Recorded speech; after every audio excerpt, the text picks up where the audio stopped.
The meteor storm hit Vale 7 with unusual ferocity that night, painting the dark sky in streaks of silver and gold. Cale Thorne pressed his weathered face against the reinforced window of his cabin, watching the celestial display with the detached appreciation of someone who'd seen countless such storms during his 15 years on this frontier moon. At 45, the retired terraforming engineer had grown comfortable with solitude, finding peace in the predictable rhythms of his greenhouse, his evening tea, and the silence that stretched between one day and the next. The sharp crack of something striking his greenhouse made him curse under his breath. Another meteor fragment, no doubt. He'd be spending tomorrow patching holes and replacing panels again. Such was life on the outer rim, where beauty came with a price. It was only when he stepped outside to assess the damage that he saw her. She lay crumpled near the shattered remains of his prized tomato section, barely visible beneath a cascade of the most extraordinary hair he'd ever seen, deep red curls that seemed to catch and hold the fading light of the meteor shower.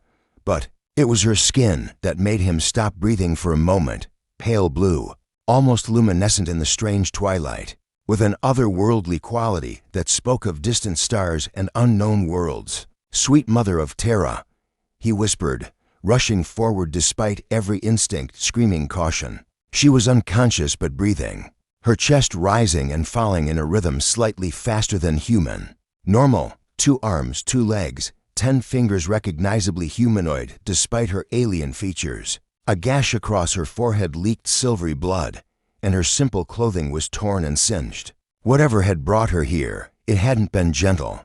Cale had seen enough species during his terraforming days to know she wasn't from any of the known colonies. The Stellari, perhaps. He'd heard whispers of nomadic peoples who traveled the far reaches, but they were more myth than reality in civilized space. His hands shook slightly as he gathered her into his arms. She was lighter than expected, her skin cool to the touch but not cold.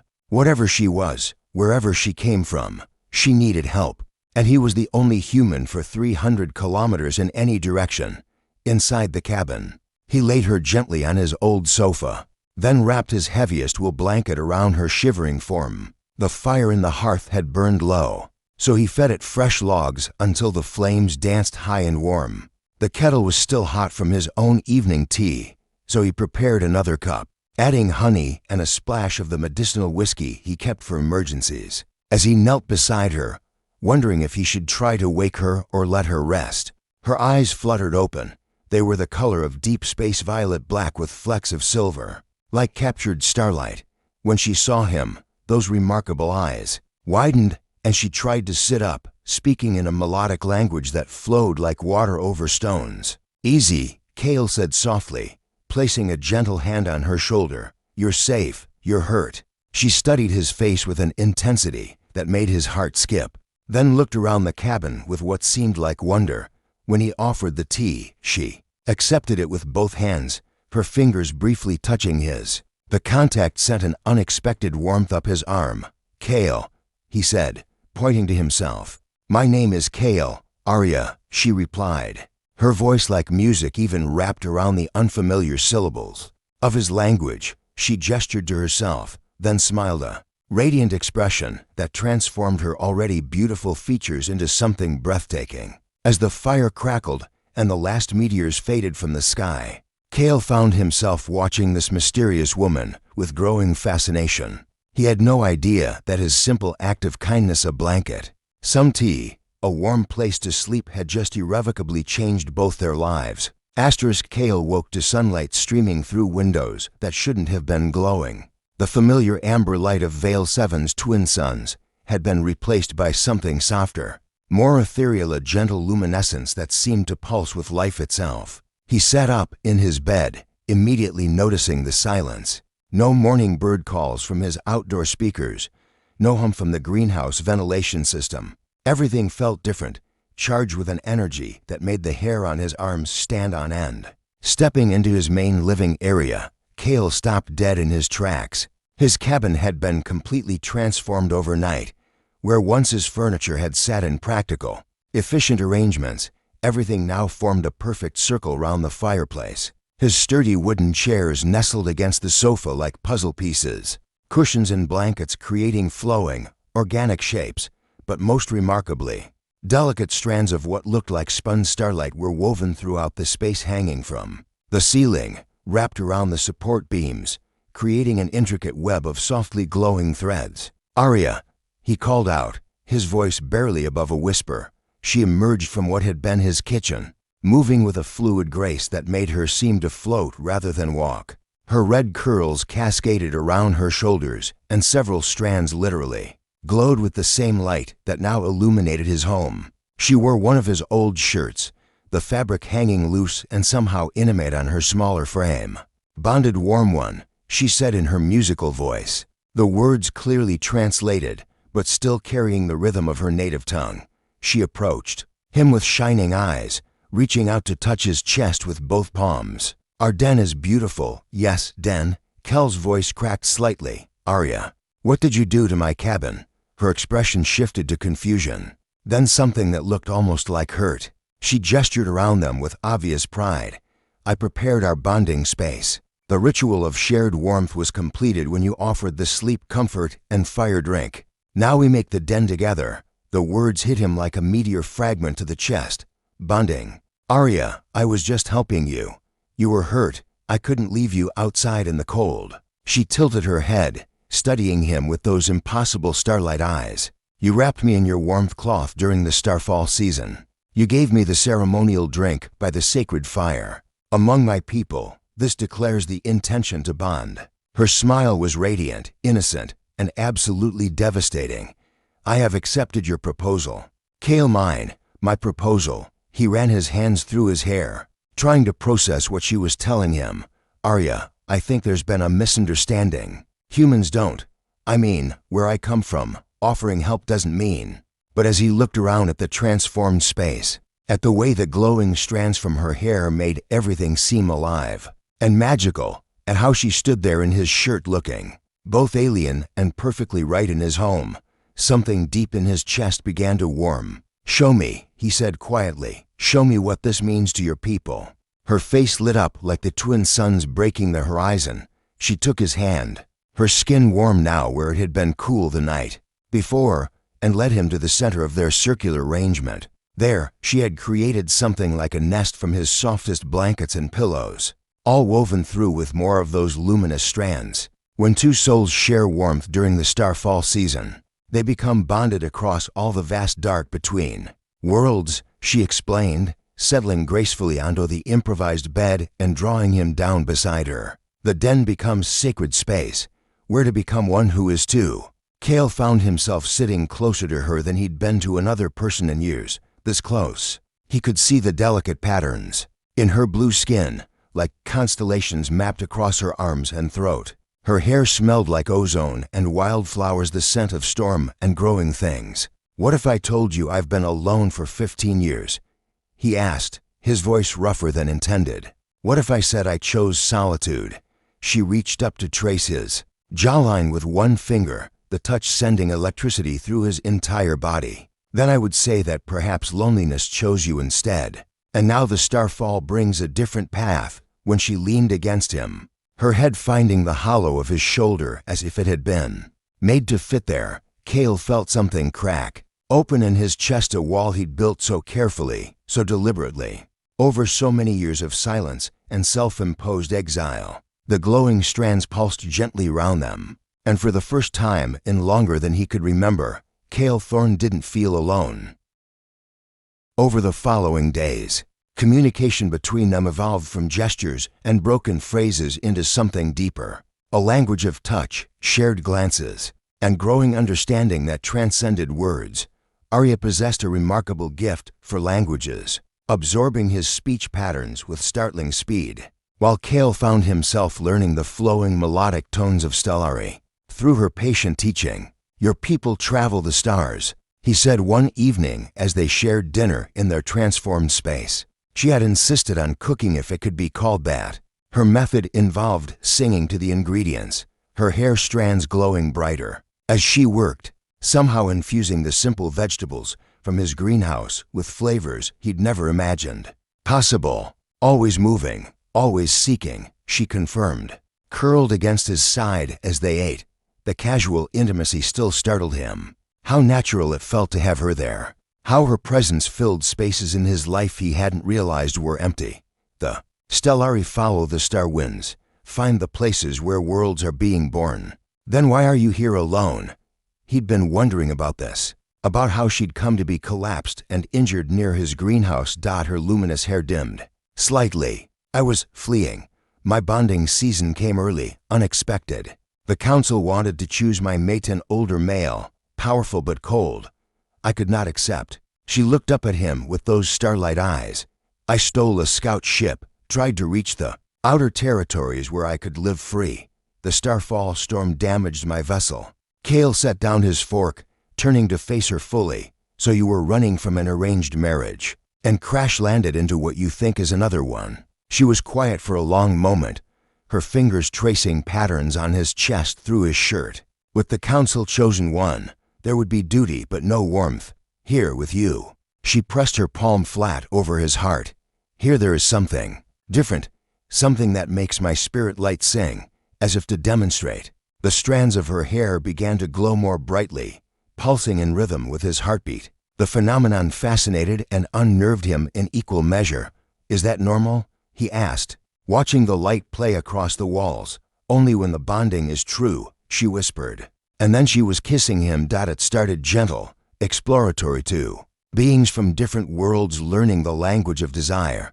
But when she sighed against his mouth, when her fingers tangled in his hair and pulled him closer, something primal and desperate ignited between them. He carried her to their nest bed, laying her down among the glowing strands and soft blankets with a reverence that surprised them both. Her skin was warm silk under his hands, marked with those constellation patterns that seemed to shift and shimmer in the magical light of her hair.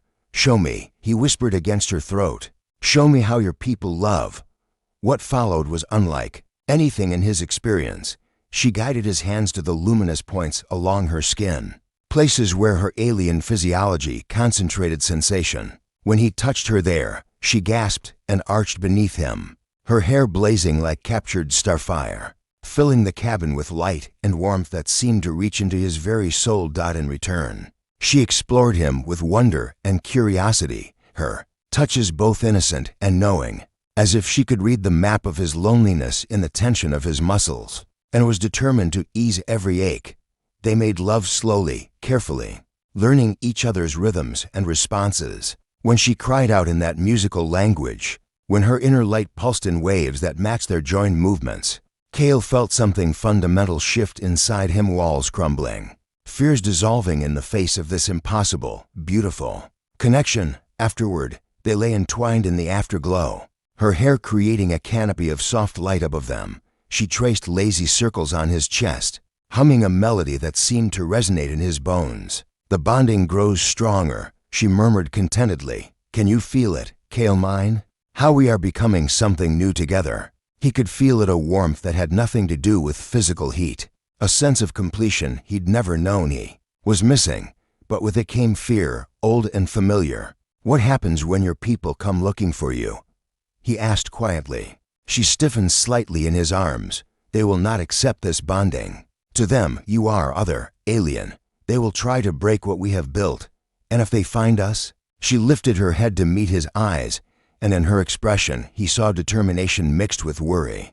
Then we will face them together. The starfall brought us to each other for a reason. Beloved, I will not let them take you from me. As sleep claimed them, wrapped in light and warmth and the growing certainty of their connection, neither of them noticed the distant flicker of lights in the night sky ships that moved with purpose toward their small moon. 3 weeks into their strange new life together, Kale had stopped questioning the impossibility of it all. Each morning he woke wrapped in Arya's luminous embrace, her hair creating patterns of light that danced across the walls like living art. Each evening found them discovering new ways to bridge the gap between their worlds through stories, through touch, through the wordless communication that seemed to grow stronger with each passing day. Tell me about loneliness, she said. One afternoon as they worked together in his greenhouse, she had a remarkable gift for growing things, her touch making his plants flourish in ways that defied his years of agricultural training. Kale paused in his work, considering the question. A month ago, he might have deflected, changed the subject. Now, with dirt under his fingernails and her presence warm beside him, honesty felt easier. It was safe, he said finally, after my wife died, after I lost the baby. It hurt less to be alone than to risk losing someone again. Arya's hands stilled on the tomato plant she'd been tending. You had a bonded one before, married. Human bonding. He set down his tools, unable to work while speaking of Elena. Terraforming accident, equipment failure. I was off-world when it happened, came home to find them both gone. She moved to him then, her arms encircling him from behind, her cheek pressed between his shoulder blades. The grief wound runs deep, she murmured. Is this why you came to the Edge place? To hurt alone rather than heal with others. Something like that. He leaned back into her warmth, marveling at how her presence could ease even these old, calcified pains. 15 years of choosing emptiness over the possibility of loss. And now, her voice was barely a whisper. He turned in her arms, cupping her face in his hands. The constellation patterns on her skin seemed to pulse brighter when he touched her, responding to his emotions in ways that still amazed him. Now I'm terrified, he admitted. Because this feels real, Arya. What we have, it's not just some alien bonding ritual. He struggled for words. Love, she finished softly. The word exists in your language too. That night, their lovemaking carried a desperate edge, as if they were trying to compress a lifetime of feeling into stolen moments. She whispered things in Stellari that he understood without translation, promises, devotions, words of binding that seemed to light up the very air between them. When she took him into her body, when her inner light blazed in rhythm with their passion, Cale felt the last of his defenses crumble completely. Afterward, as they lay skin to skin in their nest of glowing strands, she traced patterns on his chest that matched the constellations on her own skin. You are marking me, she explained when he asked. In my culture, bonded pairs share the star patterns. Your skin will learn to carry my light. He looked down at his chest, startled to see faint lines beginning to appear, delicate traceries that followed her fingers. Barely visible, but definitely there. Is that permanent? As permanent as the bond itself? She smiled up at him, radiant with joy and satisfaction. We are becoming one who is two, just as the ritual promises. Before he could respond, a sound from outside made them both freeze. The distant hum of approaching engines, multiple ships, moving fast and with purpose. Arya bolted upright, her hair blazing with sudden fear and fury. No, she breathed. Not yet. We need more time. Through the window, Cale could see lights, descending from the night sky, sleek vessels with the organic curves he recognized as non-human design. His stomach dropped as the reality of their situation crashed down on him. Your people, he said, reaching for his clothes. The council's hunters. She was already moving, gathering her few possessions with practiced efficiency. They have found me. The first ship landed just outside his greenhouse, its arrival stirring up clouds of dust and debris. Through the swirling particles, Cale could see figures emerging, tall, elegant beings with the same blue-tinted skin as Arya, but wearing formal robes that spoke of authority and displeasure. What do we do? He asked, pulling on his shirt with hands that shook only slightly. Arya turned to him, her eyes blazing with determination and something else of fierce protectiveness. That made his heart skip. We fight, she said simply. We fight for what the Starfall has given us. Before he could argue, before he could suggest running or hiding or any of the dozen other options, his practical mind was generating. The cabin door exploded inward. 3 Stellari figures entered, their own hair glowing with cold, authoritative light that made Arya's warm radiance seem fragile by comparison. The lead figure, a tall male with silver streaks in his dark hair, surveyed the transformed cabin with obvious disgust. When he spoke, his words were in Stellari, harsh and commanding. Arya responded in the same language, her voice steady but defiant. Even without understanding the words, Cale could hear the argument building. Authority challenged, tradition questioned, love defended against law. The confrontation he'd feared, the choice between his quiet life and this impossible woman, had finally arrived as the alien voices rose around him. As Arya moved protectively in front of him despite being outnumbered, Kale realized that his decision had been made weeks ago, the moment he'd wrapped a blanket around a shivering stranger and offered her warmth. Now he just had to prove that love could survive first contact with reality. The lead Stellari's voice cut through the cabin like a blade as he addressed Arya in their melodic tongue, but his tone carried unmistakable authority and condemnation. Kale didn't need translation to understand the judgment in those silver-flecked eyes as they swept over the transformed space, over the glowing nest where he and Arya had found such joy together. "Counselor Veth demands I return with him," Arya translated, her chin raised in defiance even as her hair flickered with barely contained fear. "He says this bonding is invalid, that I have polluted myself with an inferior species." The counselor spoke again, gesturing dismissively at Kale before producing what looked like restraints made of the same luminous material as Arya's hair strands. "He intends to dissolve our bond forcibly," she continued, backing closer to Kale. "The process will damage us both, possibly permanently." Kale felt something cold and furious settle in his chest. For 15 years, he'd avoided confrontation, chosen isolation over the messiness of fighting for what mattered. But as he looked at this woman who had brought light into his darkness, who had shown him that loneliness wasn't safety, but merely another form of death, he felt his old military training resurface. "Tell him," Kale said quietly, "that I don't give a damn what his council thinks is valid." The second Stellari, a female with elaborate braided hair, hissed something that made Arya's eyes widen. She translated with growing alarm. "She says they've brought a disruption field generator.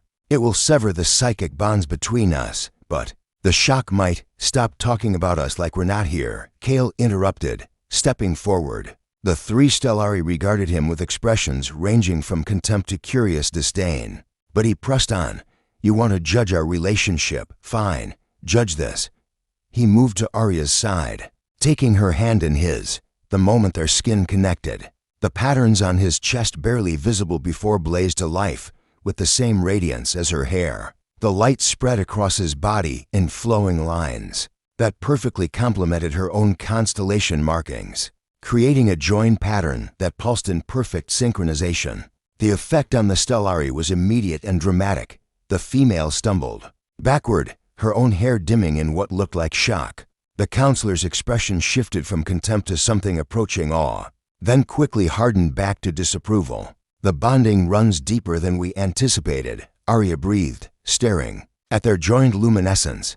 "Kale, this should not be possible with a non-Stellari." "Maybe that's because your council doesn't know everything about love," he replied, then addressed the aliens directly. "I don't know your customs, and I don't care about your politics, but I know what I feel for her, and I know what she means to me. If you want to take her, you'll have to go through me." Counselor Veth spoke at length, his tone growing more heated. Arya translated in fragments. "He says, impossible. Genetic incompatibility, threat to the bloodline." Her voice trailed off as the meaning became clear. "He's going to activate the disruption field regardless of the consequences." The third Stellari, silent until now, produced a device that hummed with malevolent energy. As it powered up, Kale felt a pulling sensation, as if something vital was being drawn out of him. Arya cried out, her light flickering like a candle in a storm wind. "No," Kale said firmly and wrapped his arms around her. "Whatever this bond is, whatever it's done to us, I choose it. I choose her. I choose this life over the safe, empty one I had before." The device's hum grew louder, but something unexpected happened. Instead of severing their connection, their combined light blazed brighter, pushing back against the artificial disruption. The patterns on their skin merged and flowed, creating something new, neither fully human nor fully Stellari, but uniquely theirs. The disruption device sparked and died with a sound, like breaking glass. In the stunned silence that followed, Arya spoke in rapid Stellari to the counselor. When she finished, the older male's expression had shifted to something approaching respect, though his disapproval remained clear. "I told him," she explained to Kale, "that the starfall brought us together for a reason beyond their understanding, that true bonding cannot be broken by politics or prejudice." She looked at the counselor directly. and that if they try to take me, they will have to explain to the Greater Council why they destroyed a bond strong enough to resist. Their technology, the standoff stretched for long minutes, with the Stellari speaking among themselves in heated whispers. Finally, Counselor Veth addressed Arya one final time, his tone formal and final. "He grants us 1 year," she translated, relief and trepidation warring in her voice. "If our bond remains stable, if we can prove its legitimacy to the Greater Council, they will consider recognizing it officially. But if it fails, it won't fail," Kale said with quiet certainty, pulling her closer. "I spent 15 years learning how to be alone, Arya. Now I want to spend the rest of my life learning how to be with you." As the Stellari ships departed, leaving them standing in their transformed cabin with its circles of light and love, Arya turned in his arms with tears of starlight on her cheeks. 1 year to prove that love transcends species, she whispered. "Think we can manage it?" Kale looked around at their home, his practical furniture rearranged into something warm and welcoming, her luminous strands weaving magic through the ordinary space, their two lives creating something entirely new together. "Ask me again in 50 years, he said, and kissed her as the twin suns set over their small corner of the galaxy, painting their shared light in shades of gold and promise. Outside, the greenhouse hummed with new growth, tended by for hands, instead of two. Inside, the patterns on their skin pulsed in perfect rhythm to hearts, to worlds. One love that had been written in the stars long before either of them knew to look up and wish. The bonding was complete. The life they would build together was just beginning.